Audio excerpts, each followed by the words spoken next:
दोस्तों नमस्कार। आज हम लोग बात करेंगे कुछ ऐसे क्षेत्रों की। डायरेक्ट मैप के थ्रू समझेंगे कि वह कौन-कौन से क्षेत्र हैं जो कि अगले कुछ सालों में मतलब कि अगले 5-10 सालों की बात मैं नहीं कर रहा हूँ। अगले 50 साल की बात कर रहा हूँ, अगले 100 साल की बात कर रहा हूँ। वो मुस्लिम डोमिनेटेड हो जाएंगे और उसके पीछे के कारण भी हम लोग जानेंगे बहुत सारे। तो आइए एक-एक करके देख लेते हैं। और ज़्यादातर मैं उन क्षेत्रों की बात करूंगा जिसके बारे में मुझे पता है। जिस क्षेत्रों के बारे में मुझे पता नहीं है, उस क्षेत्रों के बारे में मैं जानकारी नहीं इकट्ठा अभी किया हूँ। जब जानकारी इकट्ठा हो जाएगी तो मैं आप लोगों को बता दूंगा। अभी वर्तमान में जितने क्षेत्र हैं जिसके बारे में मुझे पता है वो मैं आपको बता देता हूँ। तो सबसे पहले अपने गृह राज्य बिहार से मैं शुरू करता हूँ। और जब हम लोग बिहार पे जूम करेंगे तो आप देख पा रहे होंगे कि ये है बिहार। कुछ इस तरीके से है अपना प्यारा बिहार, जिसे अभी वर्तमान में कुछ जाहिल अनपढ़ लोग बांटने की कोशिश कर रहे हैं, हालांकि वो सक्सेस नहीं हो पाएंगे। तो आप ये देख लीजिए कि एक तरीके से कुछ इस अरे भाई कुछ इस तरीके से अपना बिहार है, ठीक है। ये मैं एक लैंड डिमार्केशन कर दे रहा हूँ, ये ऐसे करके, ये ऐसे, ठीक है।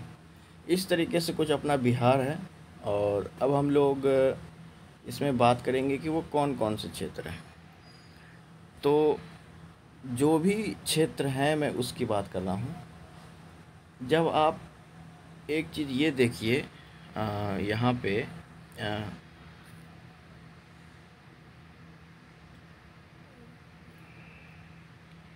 ये नदी आप लोगों को दिख रही होगी, ये कोसी नदी है, ठीक है।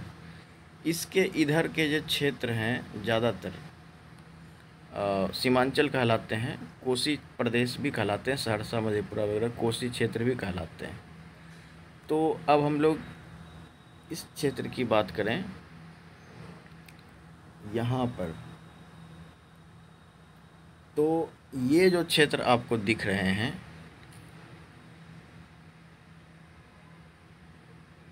ये सब क्षेत्र किशनगंज, पूर्णिया, कटिहार, भागलपुर भी मान ही लीजिए, और आपको यहाँ पे है सुपौल, अररिया, ये सब जो जितने क्षेत्र हैं ये सब मुस्लिम डोमिनेटेड हो जाएंगे।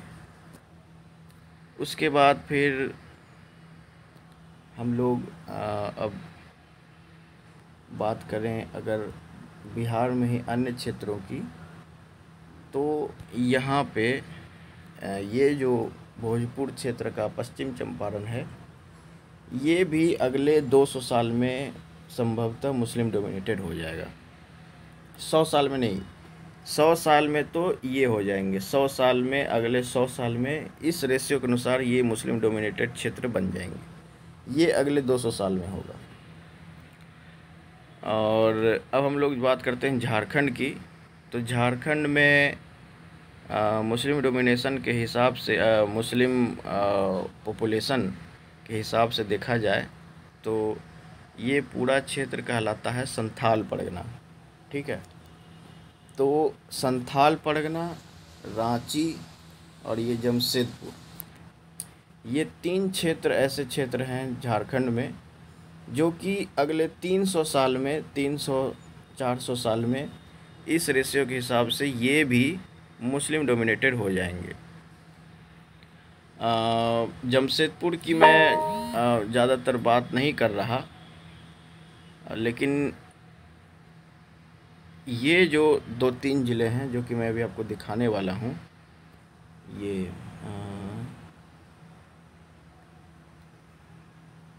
जी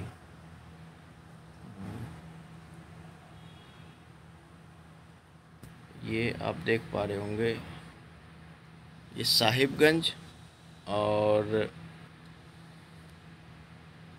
ये रहा पाकुड़।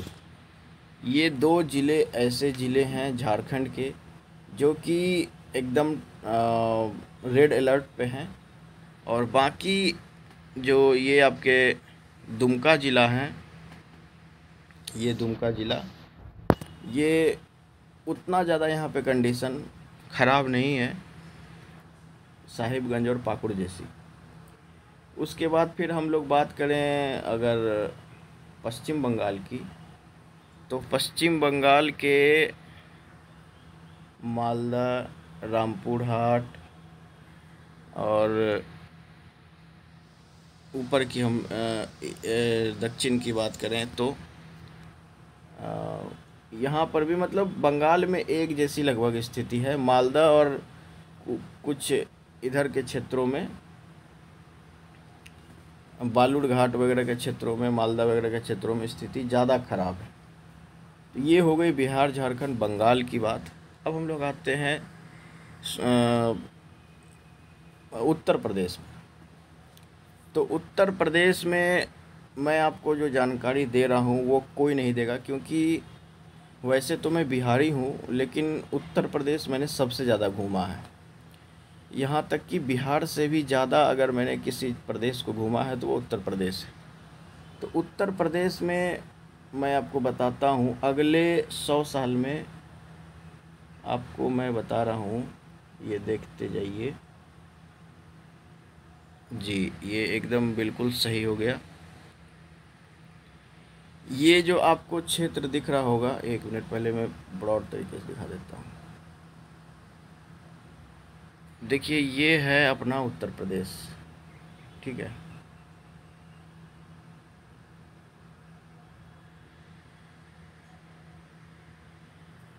ये रहा अपना उत्तर प्रदेश,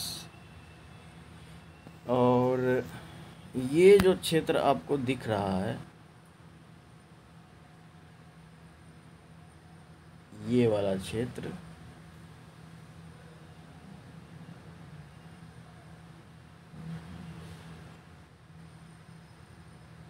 ये वाला क्षेत्र, ये थोड़ा बड़ा हो गया लगता है, ये वाला क्षेत्र जो दिख रहा है, यहाँ पे अभी वर्तमान में डेली के हिसाब से मैं बात कर रहा हूँ, रोज़ के हिसाब से 1000 मुस्लिम रोज़ यहाँ पे आकर बस रहे हैं सरकारी ज़मीनों पे। जो मैंने ग्राउंड रियलिटी को ऑब्ज़र्व किया है वो मैं आपको बता रहा हूँ। उसके बाद फिर आप ये देखिए, ये हो गया आपका ये बरेली, ये अगले 100-200 साल में मुस्लिम डोमिनेटेड हो जाएगा। फिर आपका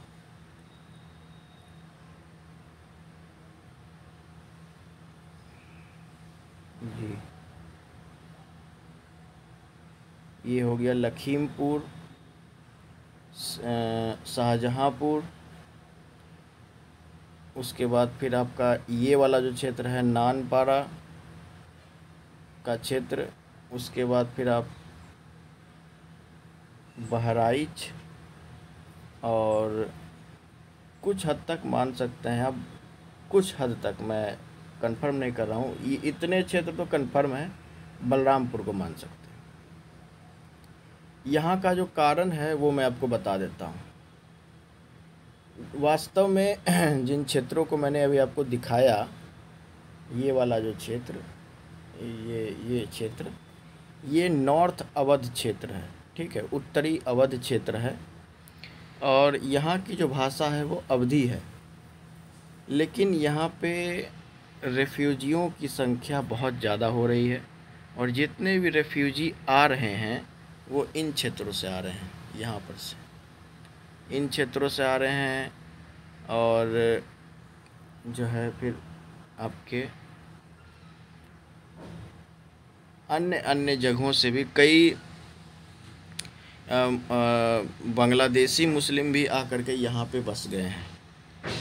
तो इन क्षेत्रों में जो यहाँ का जो मैंने क्षेत्र आपको दिखाया, ये अभी जो मैं आपको क्षेत्र दिखाया हूँ बरेली के आसपास का क्षेत्र, ये वाला पूरा क्षेत्र जो मैंने अभी आपको दिखाया है, ये मुस्लिम डोमिनेटेड होने जा रहा है, और कुछ सालों में ये मुस्लिम डोमिनेटेड हो जाएगा। उसके बाद हम लोग बात करें यहाँ की वेस्टर्न उत्तर प्रदेश की, तो वेस्टर्न उत्तर प्रदेश,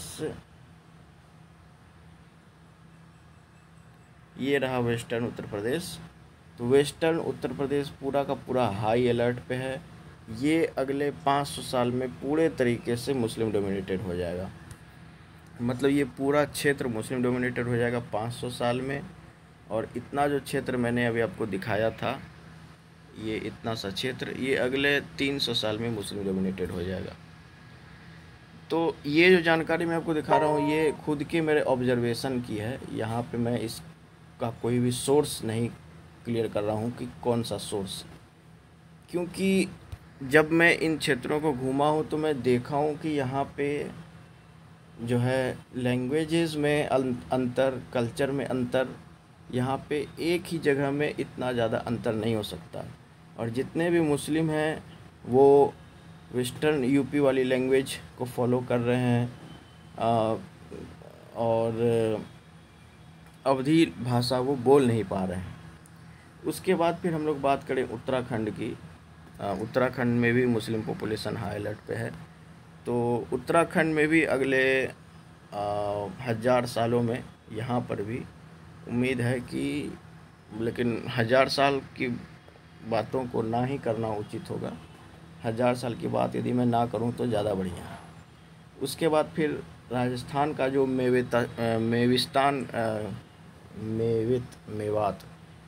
मेविस्तान का जो इलाका है, मेवात का जो क्षेत्र है, आपको पता होगा कि मेवात का क्षेत्र कौन सा है। मैं आपको दिखा देता हूँ। ये रहा अलवर होगा कहीं पे, यहाँ पे गंगापुर सिटी, दौसा, भरतपुर, अलवर होगा कहीं पे।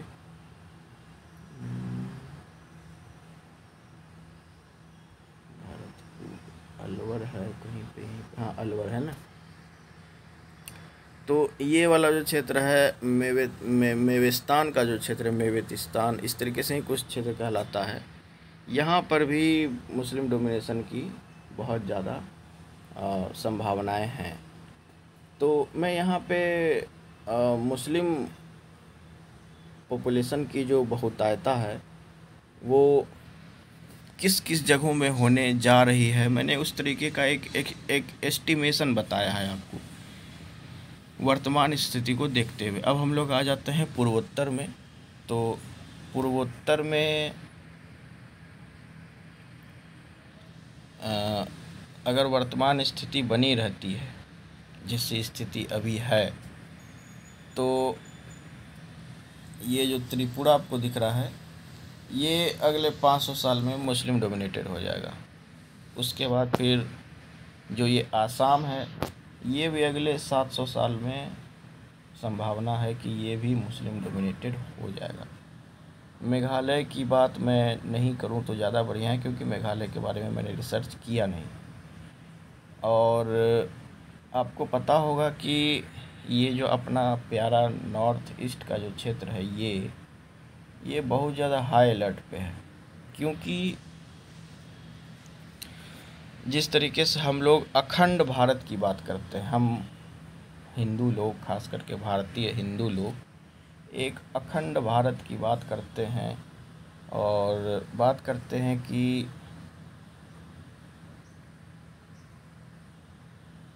ये पूरा क्षेत्र इंडोनेशिया और इस तरीके से ये पूरा क्षेत्र जो है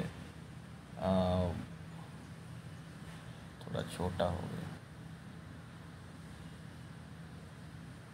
ये इस तरीके से जो हम लोग पूरा क्षेत्र की बात करते हैं कि ये पूरा क्षेत्र जो है वो अपना भारत का क्षेत्र होगा, अखंड भारत का क्षेत्र कहलाएगा, इतना बड़ा क्षेत्र।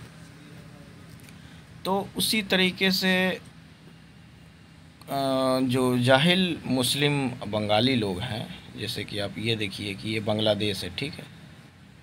तो यहाँ पे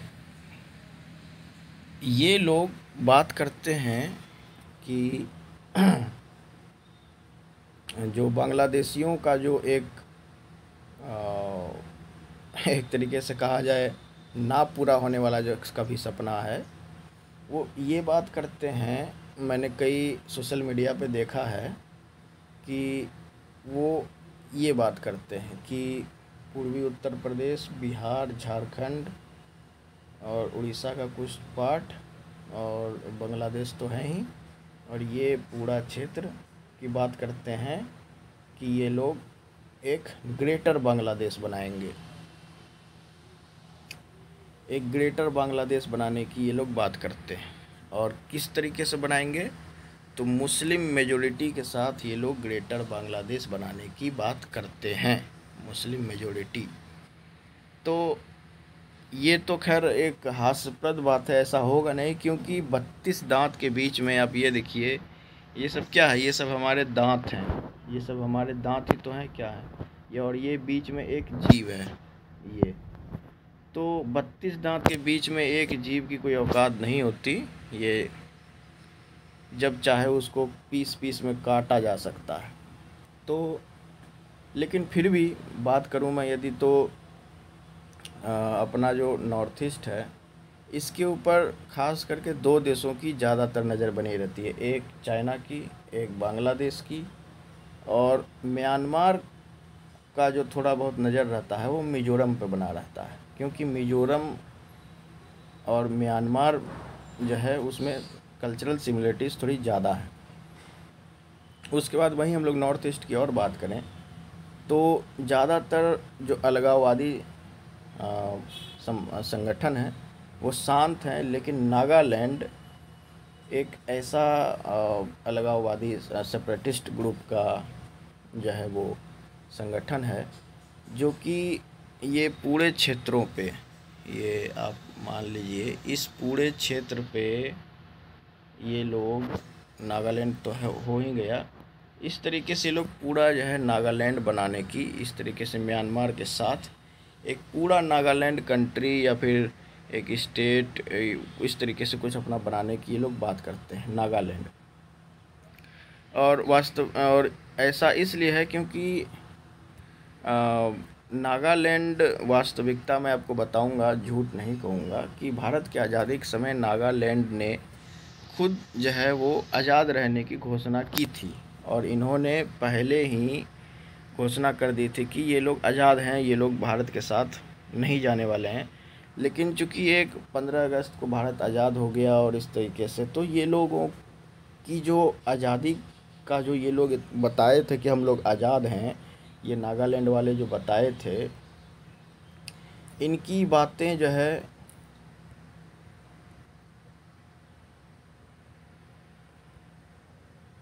वो उतना हाईलाइट नहीं हो पाई। और उसके बाद फिर धीरे धीरे सरकार मजबूर हो गई और सरकार को नागालैंड बनाना पड़ा।